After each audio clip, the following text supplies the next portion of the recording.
Hi అండి అందరికీ. మేమైతే కాఫీ తాగినాము, బోండా అయితే తింటున్నాము. టిఫిన్ అయితే చేస్తున్నాము. బోండా అయితే అమ్మడానికి వచ్చింది. ఎప్పుడు టిఫిన్ చేయమనుకోండి, ఇవాళ అయితే తినాలనిపించింది ఎందుకో, అందుకు కొనుక్కున్నాము. మా ఆయనకు ఒక ప్లేట్ కొన్నా, నేను ఒక ప్లేట్ కొనుక్కున్నా. నేను తినంటే తినానైతే టైం అవుతుంది పనికైతే తినా అని చెప్పేసిండు. కోపం కస్తే కానీ తినలేడు,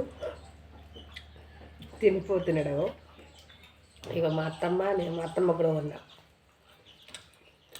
మా అత్తమ్మ అప్పుడు ఇవ్వలేదు, మళ్ళీ లేచి అడుగుతుందని అయితే మా అత్తమ్మ కూడా వండి తింటుంది.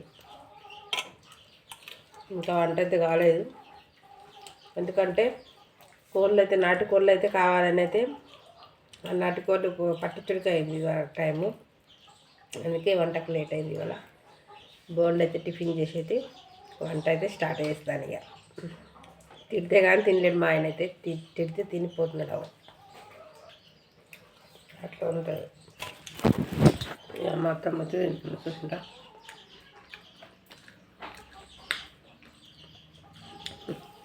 నేను కొనేటప్పుడేమో లేకుండే, నేను కొన్నది ఆమెకు తెలియదు.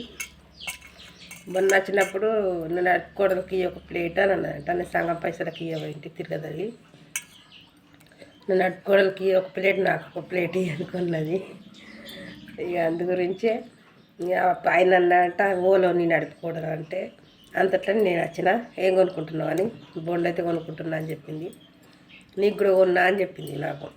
నువ్వే నన్ను అడుపుకోవడం ఆయన అంటుండు. ఆయన ఎప్పుడు మాకు వస్తాడు అనుకో, మా ఊళ్ళే డైలీ వస్తాడు ఆయన, కానీ మేమే కొనుక్కోము. టిఫిన్ తినే బదులు అన్నం తింటే బెటర్ అన్నట్టు నేను చెప్పి కొన్నామన్నా. చాలామంది కొనుక్కుంటారు అనుకోండి, కానీ నాకు అలవాట్లేదు. పైసలు పెట్టవలసి అన్నం తిన్నది పప్పు అని అయితే కొరా, కానీ ఇవాళైతే కొన్నాను. పిండి అయితే పట్టించుకు రావాలి అప్పాలకైతే. వంట అయితే స్టార్ట్ చేస్తాను. నాటుకోళ్ళు అయితే పట్టించిన పుంజులన్నీ, సంక్రాంతి కదా మళ్ళీ కోసుకుంటుంది. చాలా టేస్ట్గా ఉంది మన నాటుకోడి అయితే కూర అని. ఇంతకుముందు ఒక 10 పట్టుకపోయారు, మళ్ళీ ఇంక ఇప్పుడు వచ్చిర్రు. అవి బియ్యం వేస్తే కానీ రావు, మళ్ళీ అవి పట్టించి ఇప్పుడు టిఫిన్ చేస్తున్నాం అన్నట్టు. Okay friends, bye. మరి అందరికీ అడ్వాన్స్ సంక్రాంతి శుభాకాంక్షలు. అందరు చాలా బాగా జరుపుకోవాలని మనస్ఫూర్తిగా కోరుకుంటున్నాను. అలాగే ఒక చిన్న విషయం ఫ్రెండ్స్, ప్రతి ఒక్కళ్ళకు పిల్లలకైతే చాలా జాగ్రత్తగా కాపాడుకోవాలని మనస్ఫూర్తిగా కోరుకుంటున్నాను. ఎందుకంటే ఇప్పుడు పతంగిలు ఎగిరేసేటప్పుడు పిల్లలు ఏది చూడరు, అది ఎటు పోతుంది, మీదికి పైకి నాది ఎగురుతుందా నీది ఎగురుతుందా అనే పైకి చూస్తూ ఉంటారు. కానీ అక్కడ మనం కడాకి వెళ్ళినామా, స్లాబ్ మీద బోర్డర్లేని ఇట్లా అవారగట్టని స్లాబ్ మీద కూడా మనం ఎక్కడ దాకా వెళ్ళామని వాళ్ళకు ఆలోచన అస్సలకే ఉండదు. మీరు జాగ్రత్తగా గమనించండి పిల్లలకైతే. ఎందుకంటే ఎక్కడికి వెళ్తున్నాం మనము, పడిపోతామేమో అన్న ఆలోచన ఉండదు, కానీ పతంగి మీదికి పోయిందా లేదన్నదే ఆలోచిస్తారు.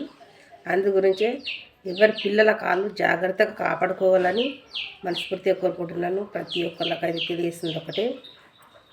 అలాగే పిల్లలకు కూడా చెప్తున్నాను, ఈ పతంగి లేకుంటే ఇంకో పతంగి కొనుక్కోవచ్చు.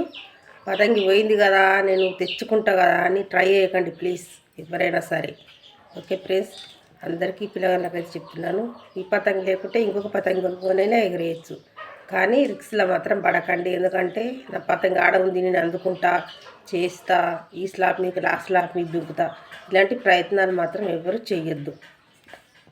ఓకే ఫ్రెండ్స్, బాయ్ మరి.